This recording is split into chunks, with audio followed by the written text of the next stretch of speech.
الله الرحمن الرحيم وبه نستعين هو خير ناصر ومعين وصلى الله على سيدنا محمد وعليه التحية. Assalamu alaikum, all of you dear brothers who are here. Just a catch-up session for the intro to Usul and Fiqh and Usul class. This is from the text of Mahari. This as a text. This is divided philosophy, an intro to philosophy, then an intro to theology, mysticism, morality, and jurisprudence. So we'll be dealing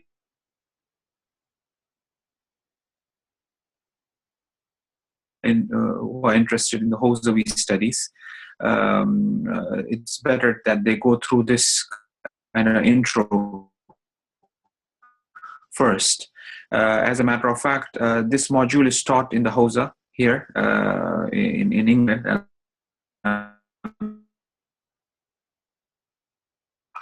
I will be adding few stuff to our discussions that we'll be having. The coursework have been already sent to you. We will be following that text, but I will be adding, like I said, to our discussions. Before wasting any more time, let's just start. It's quite important to have a good, sound understanding of fiqh and usul to really appreciate our scholars, our ulama, mujtahideen, what they really go through. It's quite easy to criticize them sitting this far without knowing what has gone into this ulum, this sort of phenomena of jurisprudence, and what is the source of it? Where does it really come from? On what principles our maraji or our mujtahideen are basing their verdict on? Many a times we have colored, or we hear people naming or calling the ijtihad and the ulum, this ulum or this science, this usul, as something that has been recently coined because of Islamic revolution. These mujtahideen or these maraji came into power, or they were power hungry, so on and so forth, and we don't do any taqleed of these people. We are the followers of the imams. We don't follow them. These are innovation and bid'ah and so on and so forth.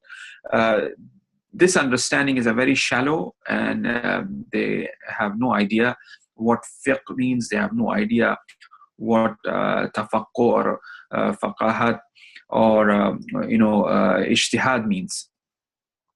So what we are trying to do is we are trying to trace the ijtihad right to the very beginning, which is the Quran and Sunnah.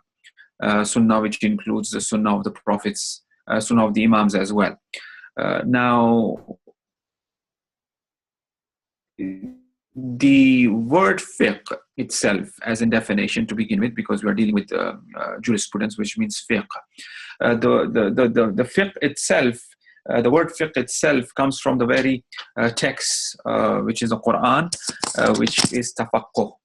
Tafaqquh in Surah Tawbah, verse number 122, as it mentions that, why should not a company from every group of them go forth to gain profound understanding? Tafaqquh fi din, as it says. Why don't they go and have a profound understanding? So tafaqquh, which means profound understanding, which comes from fiqh. So fiqh becomes that profound understanding. Tafaqquh fi din, in religion, and to warn their people when they return to them, so that they may beware, so that they may practice caution, so that they make themselves aware. So the fiqh, the word fiqh itself, we find that it was used in the Quran, and Quran is encouraging. Quran is asking people to go forth and educate themselves, to have tafaqquh, to have profound understanding in deen. Now, this profound understanding, this tafaqquh fi deen, Now this deen word here, which is used, it is very much towards or pointing out to towards ahkam, towards laws, towards Islamic laws, rather than inna deena indallahi Islam, near Allah, the deen Islam. That deen which Allah is mentioning in Surah Baqarah, is pointing out to the universal deen. But here in tafaqquf ad-din, in this verse, it's the exegists, they are of the opinion that it is talking about tafaqquf ad-din means in the law, in the Islamic law. Inna ad-dina indallahi Islam, just a nukte, tafsiri, if you want to call, just a an exegist approach to Quran.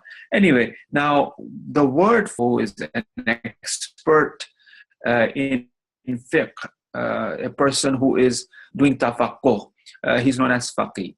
Now, where does this word come from? Is it a recently coined word because of the mujtahideen or the maraji or the revolution or so on and so forth, which people tend to talk about, or faqih, in the hadiths of the Ma'sumin and the Prophet as well.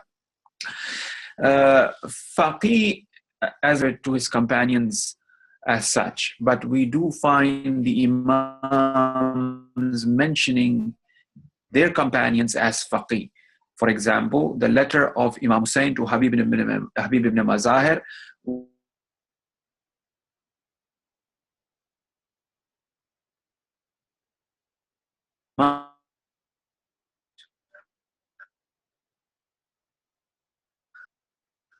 so it's not a recent phenomena. It is something that existed during the times of the Imams as well. Now, the Prophet, he hasn't used the word faqih.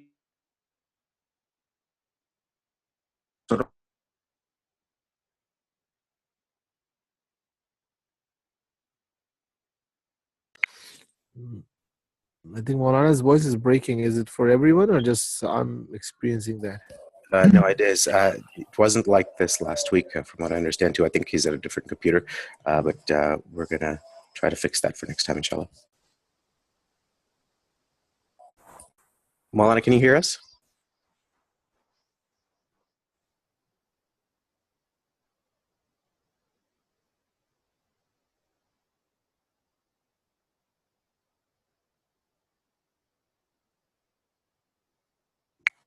Like there's a power outage.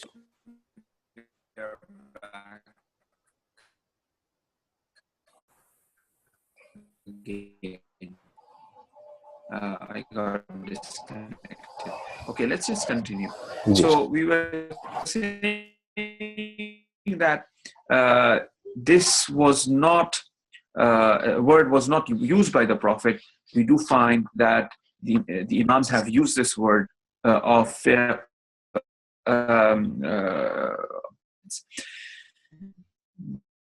the famous seven.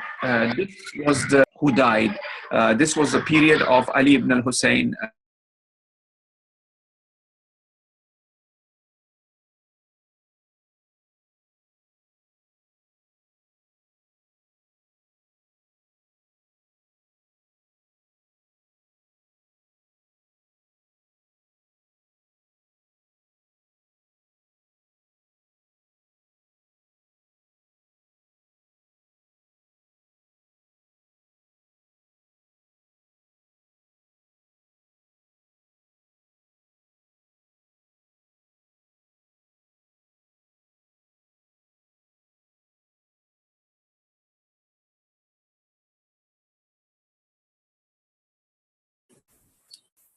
Trying to get a better connection for him.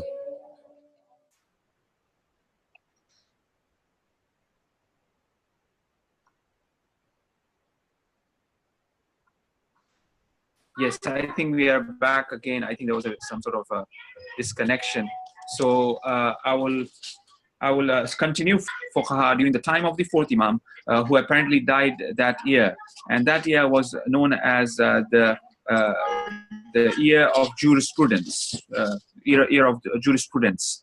The seven jurisprudence, such as Sa'ad ibn Masib and Urwat ibn Zubair, Sa'ad ibn Jabir. These were few in Medina who died during that year, and that year was the year known as the year of fuqaha. Now, when we try to categorize the word fiqh or jurisprudence in the terminology of the ulama, now we would find that the jurist is a very special term or word used for someone who is an expert not in belief system, meaning that the ulum, the sciences that deals with tawheed, that deals with unseen realities such as angels, that deals with eschatology, that deals with prophethood, imams or the infallibility of the imams, theological discussions. This person will not be regarded as a faqih. Then you have the second category of ulum or sciences, which deals with self-perfection,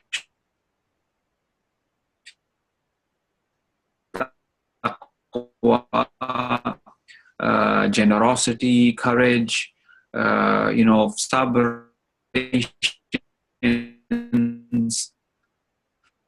The ulama who are expert in this field, in the field of akhlaqiyat, they are also not categorized as a faqih. You might find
Assalamualaikum, Maulana. I can't hear you at the moment. Are you able to hear us?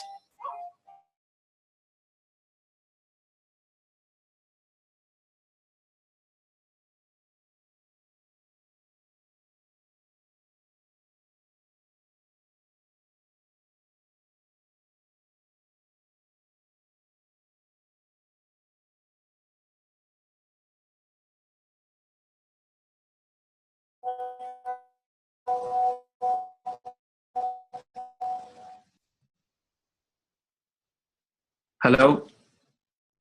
That's better. Now I can hear you. Yes. So therefore, we were talking about the three different categories. First, those who are expert or the knowledge that deals with the unseen.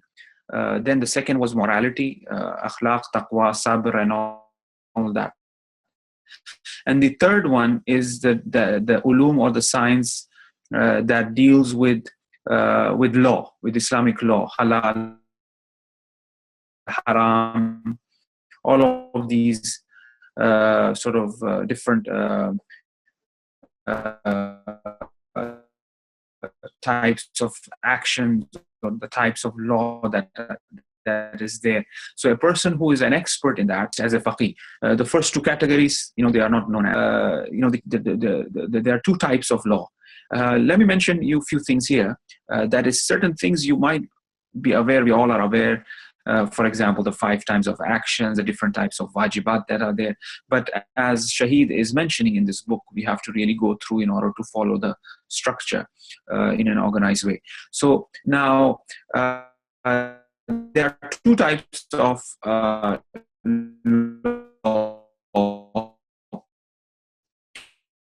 One is known as a law or hukm, a duty, where it is known as hukm taklifi, which means that it's a human duty, taklif is where a person without any situation as such. For example, it is wajib for him to pray, it is wajib for him to fast, it is wajib for him to go to Hajj. So something that is essentially wajib for him. It's known as hukm taklifi. And then there is hukm wazi'i, which means that because of a situation, a condition, due to a condition, something have become wajib upon him. When he gets married, it is wajib. So because of that situation of marriage, it becomes wajib for him to pay the nafaqa, to fulfill whatever it is wajib for him. If, for example, situational is, if he has made a contract to paint a wall, therefore it is wajib for him to finish that. It is because of that situation something has become wajib. And this is quite important because the fuqaha, they tend to look into what type of wajib is this in order for them to pass a verdict, to give a fatwa. Is it situational or is it a taklifi? Now, as we all know, that they tend to divide our action to 5 different categories. One is wajib, haram, muslim. These 5 situations or these 5 conditions or these 5 types of action. Either he practice wajib, either he practice either he carries out a mustahab, carries out a haram, carries out a makruh or a mubah. Everything will fall under this 5 sort of action chart or action plan or what he's responsible of. I remember the asatid, they used to say that in olden days there was only 2 types of action for the ulama, for the scholars, for our scholars. One is wajib or mustahab. They were unaware of something that is haram or makruh or even mubah. Whatever they did, our ulama in the past or even today, mashallah, some of our great scholars, they either do wajib or mustahab, that's all. So now, as they say that there are 2 types of laws. Now, these 2 types of laws are further divided. The obligation. So there are 2 types of obligation. There's an obligation or a hukum, which is known as a duty, a taklifi, or a hukum, which is wadi'i, which means situational. Now, this is further divided into different categories, which is important for a faqih to examine when he wants to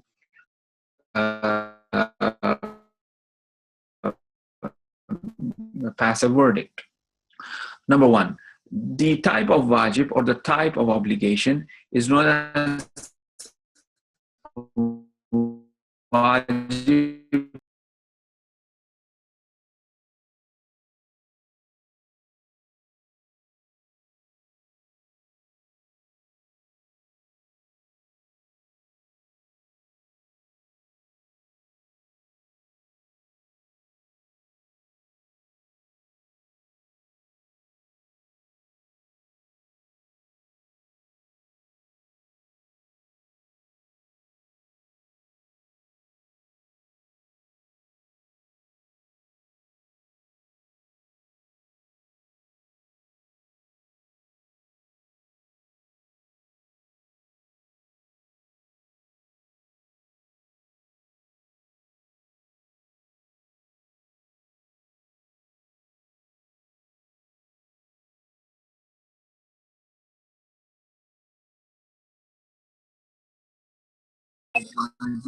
which is a type of wajib known as ta'abbudi. It means that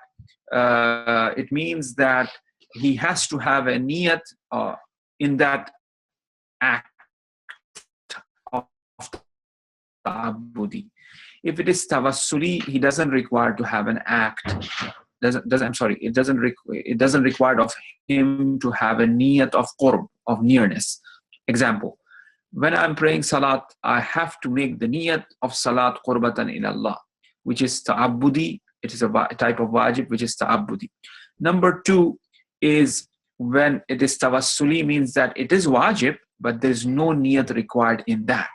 That means if my father asks me to provide me with a cup of water, with a glass of water, then I'm not going to bring the water and take it near to my father, and then after that I'll say, oh wait, I forgot to do the niyat, so let me throw the water, go back again, do the niyat, fill in the water, and bring it again. No, it is wajib, but it is not wajib with the niyat. It is wajib, but niyat is not required. But in ta'abbudi, niyat is required. I contracted to paint a wall. I have painted the wall halfway, and then I would say, oh, I forgot to do the niyat, let me start all over again. It is wajib for me to fulfill my contract, but as I have not done the niyat, I'm going to start again. No, it is not the case. So there's a wajib tawassuli and there's a wajib ta'abbudi. The wajib ta'abbudi, it is something that is required for a person to make the niyat of nearness, but tawassuli, the niyat is not required for it to be fulfilled. Now, further, obligations is divided. For example, you have wajib aini, then you have wajib kifai. These things you all are aware of these terms, but like I said, it's part of the part of the coursework, so that's why that has been sent. It's in the book, so we'll just go through very quickly. So you have wajib aini, then you have wajib kifai. As you all know, wajib aini is the prayers itself, obligatory on every individual. Prayers, fasting, aini, it is on every individual wajib. The wajib kifai is where it is an obligation for general Muslim population, and if a group of people or a person performs that wajib, then it is fulfilled. The wajib is no longer on other group of Muslims, right? So it is a wajib kifai, such as salat mayyit, ghusl mayyit, so on and so forth, which you all are aware of. Farming, being a butcher, all of these things, it is wajib. It could become professionally wajib, for example, even to have a profession, but it is a wajib kifai. Then you have another type of obligation which is further divided into ta'ini and takhiri, meaning that ta'ini is an obligation which is specified, an act must be performed, such as daily prayer. It is ta'in, it is clearly specified. Yes, it is wajib aini, but it is a type of a wajib aini that has been specified as well, because you will have a wajib aini that has not been specified. The law or the hukum of a wajib aini, which is takhiri, is different. The hukum of a wajib aini ta'ini is different. So therefore, obviously there's a fine lines there. The faqih have to really go through in order to deduct wajib aini. Yes, it's a wajib aini, but it's a wajib aini ta'ini, specified, such as prayers, fasting, hajj, khum, zakat, for example, adhering to amar bil maruf, so on and so forth.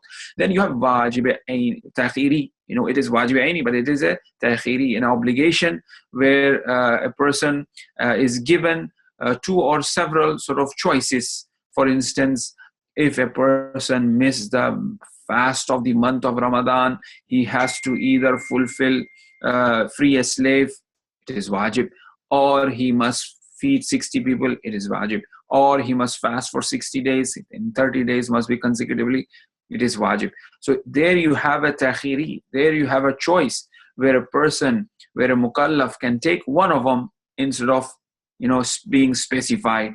So that's called wajib ainiya, that's called wajib takhiri. Yet another way the obligations are divided into is nafsi and muqaddami. There is a wajib aini and nafsi as well, meaning that the nafsi means that the duty itself is of concern.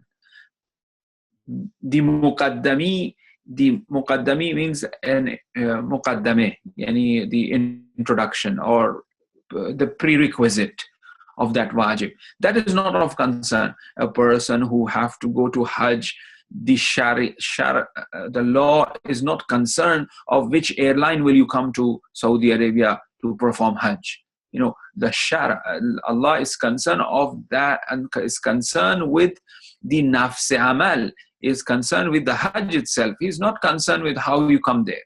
So but however, it is wajib for you to come.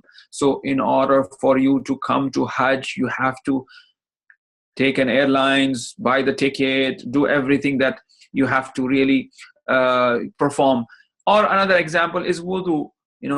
For you to pray salat, you have to do an amal which is known as muqaddami, which is also wajib, making wudu. Now it doesn't matter whether you make the wuzu with the Mount Shasta mineral water, or whether you make wuzu with the tap water, or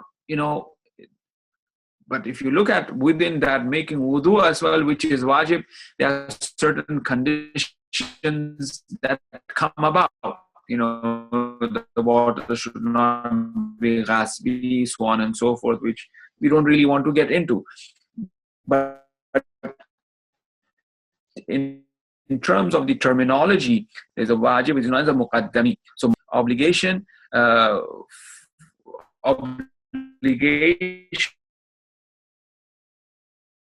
and shara is focusing about that nafsi, not about muqaddami.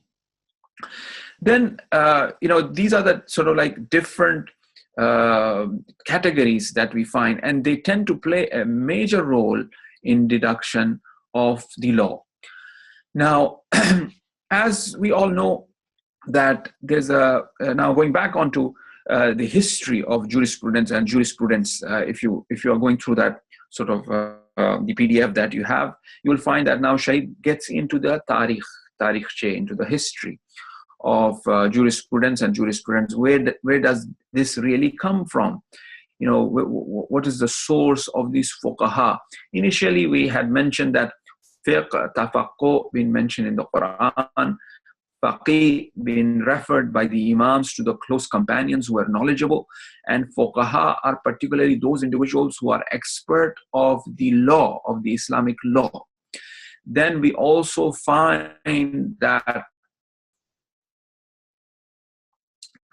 that in the hadiths, in the traditions of the Prophet, which says that a person who memorizes 40 hadiths, he will be raised from the fuqaha. He will be raised among the fuqaha. So the Prophet is mentioning that the station and the status of the fuqaha is so high that a person who memorizes the 40 hadiths, he will be raised by the fuqaha. So the word fuqaha, fiqh, from the Quran, is in the Quran, is used by the Prophet and referred by the Imams to the close companions.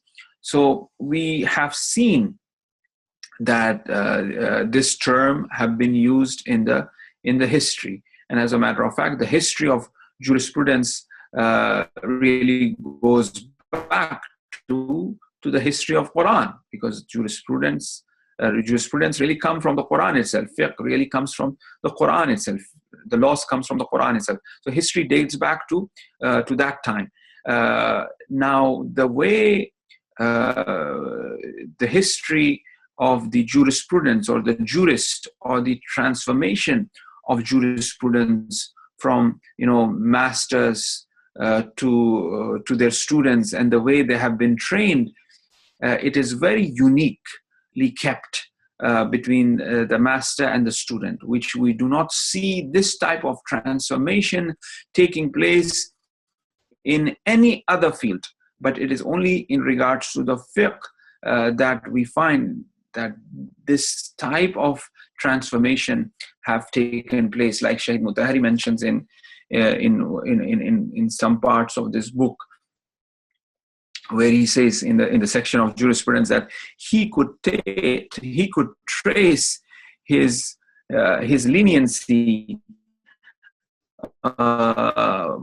to the times of the Imams from his teacher. For example, Ayatollah Burjadi. Ayatollah Burjadi was the Ustad of Shaykh Mutahari in fiqh.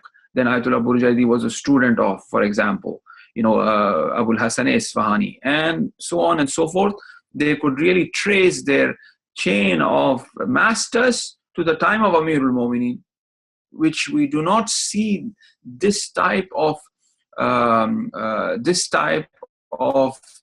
splendid authenticity, transformation of science in any other field.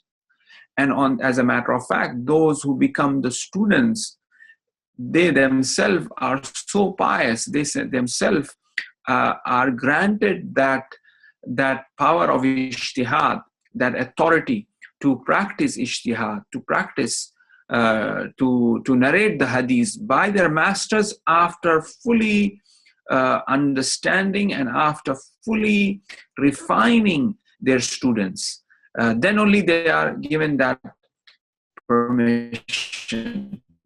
So the Imams, when they are referring to their companions as fuqaha, they have clearly refined them, clearly trained them in that field, and then they are referring to them, and they are asking the layperson, the common people like us, to really refer or to really attend to these fuqaha who were the representatives of the Imams in different cities.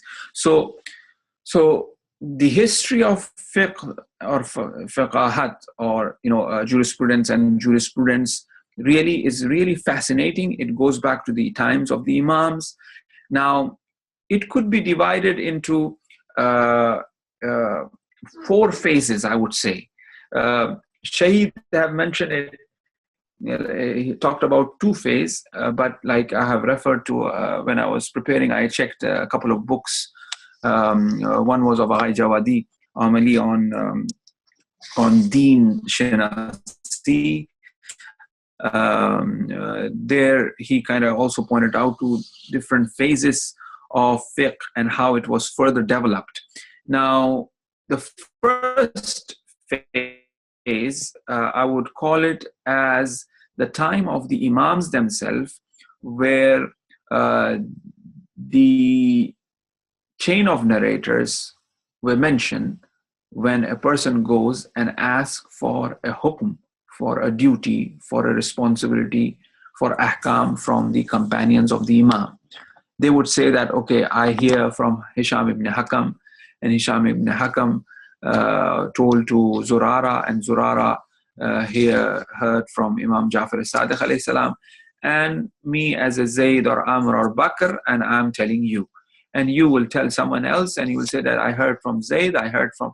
So a phase in which a dawre or an era in which the hadiths, the traditions or the narrations of the Imams were mentioned, and also the chain of narrators were mentioned as well.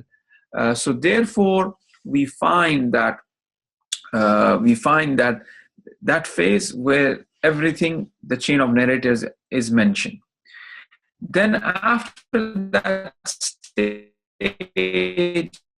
this kind of the Imam, and people practice on akhbar, on this sort of khabar, they call it. The akhbaris, they are the one who practice in this akhbar, on these sort of hadiths. That's why they call akhbaris. Now, we'll talk about the difference between the akhbaris and the usulis a little bit later on, and why they are categorized into these two groups, inshallah. So here, the chain of narrators were mentioned during the lifetime of the Imams.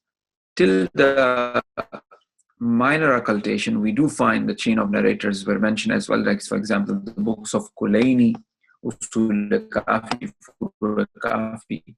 Man la Yasirul Faqih of Saduq. But after that, and it is still the time of Saduq. The time of Saduq, we are talking about, about 1,000 current as the demise of Sheikh Kulaini. 941 is also the time of the major occultation, beginning of the major occultation, the death of the last Nawab. During that time, Sheikh Kulaini was alive. So Usul al-Kafi, the book that we have, it is so authentic that it is during the lifetime of the 12th Imam. It's during the lifetime of that Imam. And Saduq, Sheikh Saduq, Muhammad ibn Baboy, his father Ali ibn Baboy was the companion of the 11th Imam. So these ulama and scholars and the books that we have is from the times of the Imams. The authenticity of our fiqh is very fascinating. What we are practicing, the way we are praying, the hadiths, that the du'as that we have from Saduq and these lot are really, really, authentic. And we are really proud to have them, and they've been preserved by our scholars. MashaAllah, alhamdulillah, we are really blessed.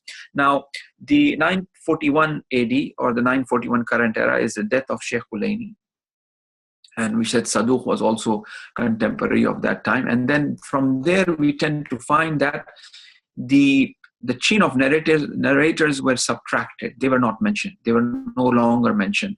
Only the hadith of the Imams was mentioned. So a period of time where just is being mentioned, the chain of narrators was not required to be mentioned. And that's a fine an exercise or the art of ijtihad kind of developing a bit more compared to the time of the Imams. The ijtihad was practiced. Let me tell you one more time. The ijtihad was practiced during the times of the Imams themselves by the companions of the Imams, because the Imams gave the right or gave the orders to their companions that they should give fatwa, which we will deal with tomorrow, inshallah, in that article of Ibrahim al-Jannati, which I have already sent you the link, which is on islam.org. We're going to go through that article tomorrow.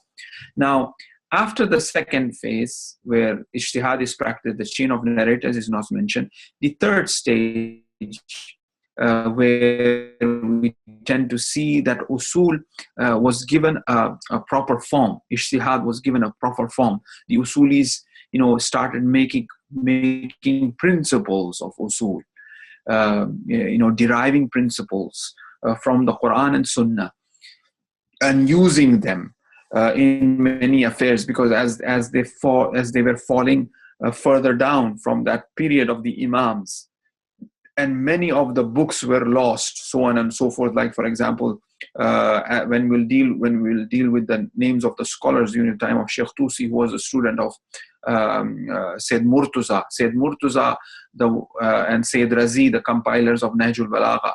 They were in Baghdad at that time, and the invasion of Mughal takes place. Sheikh Tusi flees to Sheikh Taif, Sheikh Tusi number 1. There's another Sheikh Tusi, Khaja Nasruddin Tusi, which comes later. But the first Tusi, he fled to Najaf, where he established the seminary of Najaf. So, lost of many books, many works. Then you have the practice and principles of ijtihad being utilized by the scholars after that. Sheikh Tusi, he himself was a great founder of that. For about a decade after the demise of the Sheikh Tusi, his authority wasn't challenged till Ibn Idris challenged Sheikh Tusi and started criticizing him. So this is another phase. This is the third phase. And the fourth phase, which we are present today, is the influence of the modern time that we are living in, the influence of Zaman o Makan, the time and space in Fiqh, which is once again treatise written on this by Imam Khomeini, the Zaman o Makano dar Fiqh of akhlaqiyat, traditions that comes from akhlaq, from ethics, which was never seen previously. Fuqaha, they are the one, they will not entertain anything but those traditions which are authentic. They will not say that, for example, my neighbor is a Hindu, then his heart will break, then what will happen, what they will think of Islam. The fuqaha, they will say that, excuse me, we don't have any riwayat or tradition or ayat of the Quran that tells that, if you cannot break a heart of your neighbor who's a Hindu, for example, so we're going to change our fatwa. But today we tend to see that organ donation, for example, which was completely unimaginable at the time of the Imams, or even after that as well. But today, our fuqaha, they say that it is all right to donate an organ. Obviously, they put certain conditions there. Now, the fuqaha are so smart that they will not say that, we've been influenced by the modern advancement or the sort of social setup, the society, and we also are the one who are willing to save life. We are willing to donate our organs. We care of the environment. We care. But the fuqaha, they would say that, excuse me, yes, that is right, but we are not influenced by that, but we are basing our verdict, our research upon the Quran. It is not because of what's going on around us or in the society. Society is always changing, but the fiqh will never change. The book will never change. The hadith will never change. But we are basing our fatwa on the Quran, which says that if you save one life, it is as if saving all of humanity. So here the mujtahid will come and would say that my fatwa of organ donation is based on the verse of the Quran. He is using the aql to a certain extent, and using the Quran, he's using the aql with the basis, with the base of Quran, and giving this verdict of organ donation. So this is a new phase that we have entered, and we are seeing how fiqh is evolving. How jurisprudence is evolving, which is known as really that ijtihad, which will deal with that article of ijtihad inshallah tomorrow. And also, if time permits, we'll look at some of the names of certain great scholars, in what period they were, and what sort of contributions of theirs where and how important their contributions were. For example, Ali ibn Babwai, the father of Sheikh Suduq, who was really a usuli. His works, his treatises are on usul, but his son Sheikh Saduq was an akhbari. A bit of difference between akhbaris and usulis, inshallah, we'll look at tomorrow. Any questions, we'll leave like about 5-10 minutes, I think. We started at 1:30. So we could have some questions if the brothers have, and so questions in regards to what we have discussed, or others as well, if they will be covered tomorrow. We could kind of give an intro to that question and then deal with that tomorrow, inshallah. Wa sallallahu ala sayyidina Muhammadin wa alihi tahirin. In the end, I would request you all to recite Surah Fatiha for Shaheed Mutahari. Bismillah.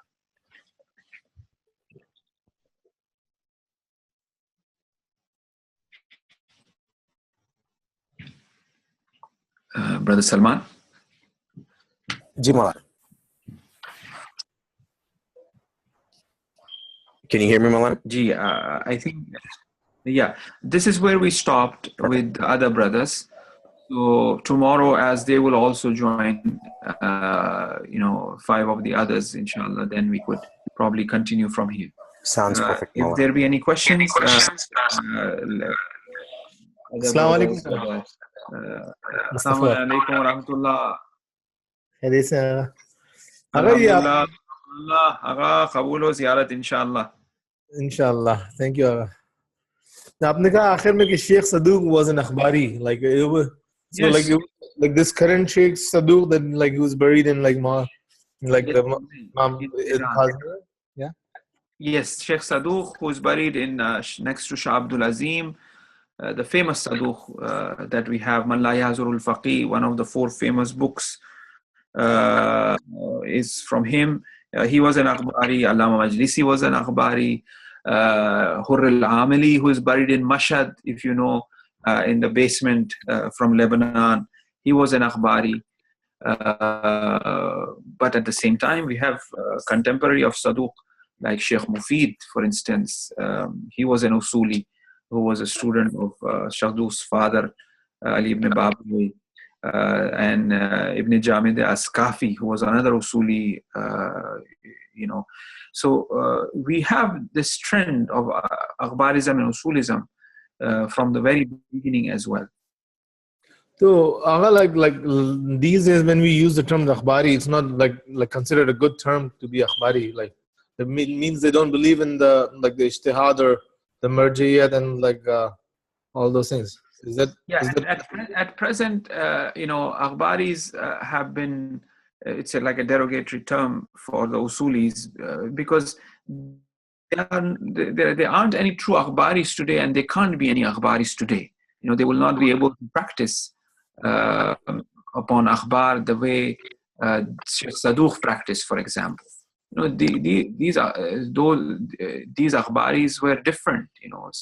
Majlisi and Saduq and these lot who were there, they were quite different to the present akhbaris who kind of attack the deen. That's why I mentioned in the very beginning that the present people who are against ijtihad, against maraja'iyat, against mujtahideen, they have no clue and no understanding what usuli thought is really and where does it really go back to. For example, the akhbaris, they tend to attack usulis for many reasons, which we'll deal with later on. Just to give you a bit, which we'll deal with tomorrow. Like I said, I'll just introduce. Like for example, you would have Hisham ibn Hakam, who wrote treatise on alfaz, on words, treatise on alfaz, which is usually a work of a mujtahid. Hisham ibn Hakam is the student of Imam Sadiq alayhi salam, who's writing on alfaz, on words, and you will see how words are important in deduction of law later on. The imperative command forms and negative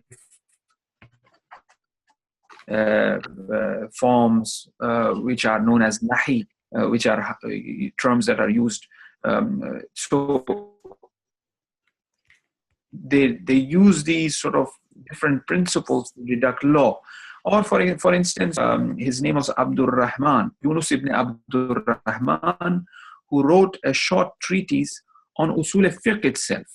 So you have the students of the imams who are writing on usul fiqh, although they are akhbaris in the sense that they are practicing the khabar or the narratives of the imams, but at the same time they are engaging themselves in understanding the principles, because the imams have clearly mentioned that our duty is to teach you the principles. Imam Sadiq alayhi salam says, our duty is to teach you the principles, and your duty is to ramify them. The ramification of the law. The Imams, they were house arrest. The Imams had, many of them had no opportunity to go see the Imams. Only if they had was very little. They will travel from far, see the Imam little. Then the Imams will just give them few principles, and on those principles, they themselves will deduct the law, and they will give the fatwa, right? We will deal with some of very interesting hadiths of the Imams that is pointing out to the practice of ijtihad, which we tend to see difference of opinion today, which we tend to see that why this marja is giving one fatwa, why the other marja is giving another fatwa. So this means that they are doing it, giving this fatwa from out of their pocket.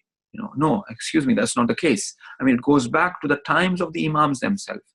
So the akhbaris who practice during that time, Saduq's time or Majlisi's time, they were different type of akhbaris.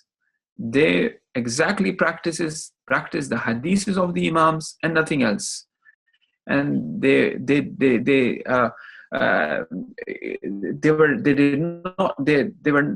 also did not face any issues that we are facing today. You see, many issues they did not face. And these issues are not there in the hadith, in the khabar of the Imams. So does that mean that we have no taklif?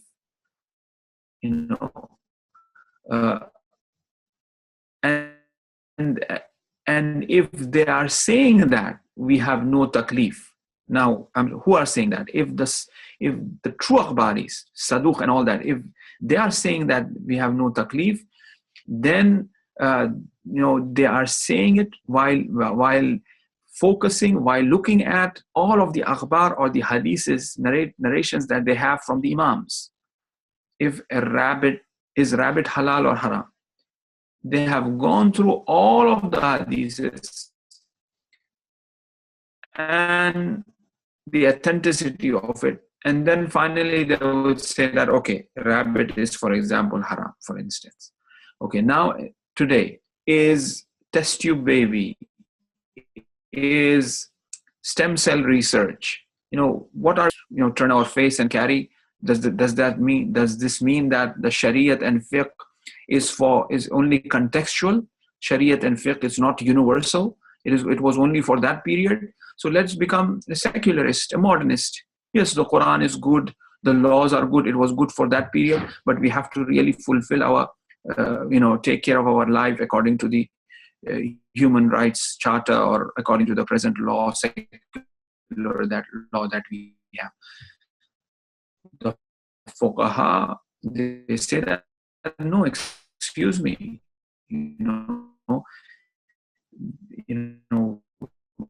the principles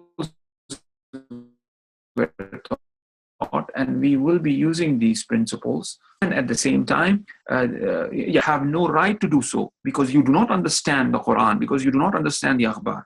So they have an argument there, which we'll look at it, inshallah, tomorrow. MashaAllah. So akhbari at that time, because they do not have the issues that we are facing right now, and whatever the issues they were facing, they were able to solve on the basis of the traditions and the narrations of Imam at that time. So they did not have to go towards the ijtihad route, but they have to derive on their own when the answer is clearly in front of them, right? That is exactly correct, yes. Okay, good. Thank you. Assalamu alaikum, Maulana. Alaikum salam wa rahmatullah. Thank you for that introduction. I just had a question with regards to the fourth phase that you mentioned. Is it the incorporation of akhlaq and irfan into fiqh? It's going in that direction at present, as a matter of fact. And still, it's a bit skeptical and critical to engage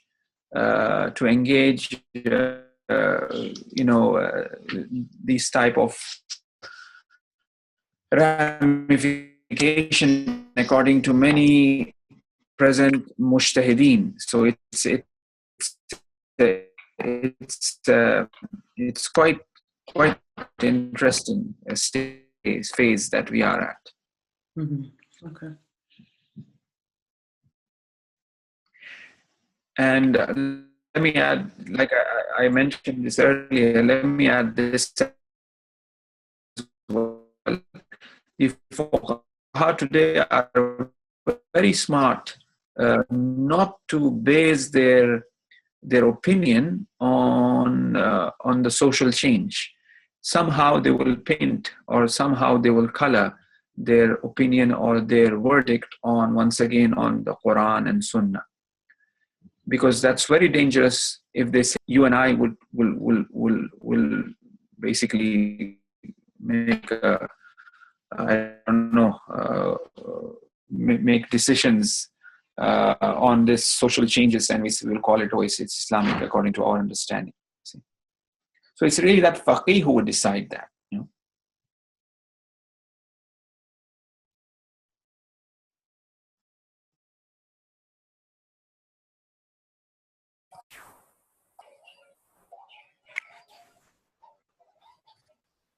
Any other questions, everyone? Alhamdulillah, I think it's the greatest blessing that we belong to the path of door of Ahlul Bayt, and we have all these like logical things about our issues. So it's a huge blessing, and as much as like we cannot like have love for this. It's such a huge blessing. None of his, but especially this one, that he has brought us in the household where like we love Ahlul Bayt and follow his teachings. Alhamdulillah, you're so right about that. All right. Well, I think we're ready to wrap this session up, inshallah, and we can plan on reconvening tomorrow again at 2 p.m. UK time, which will be 9 a.m.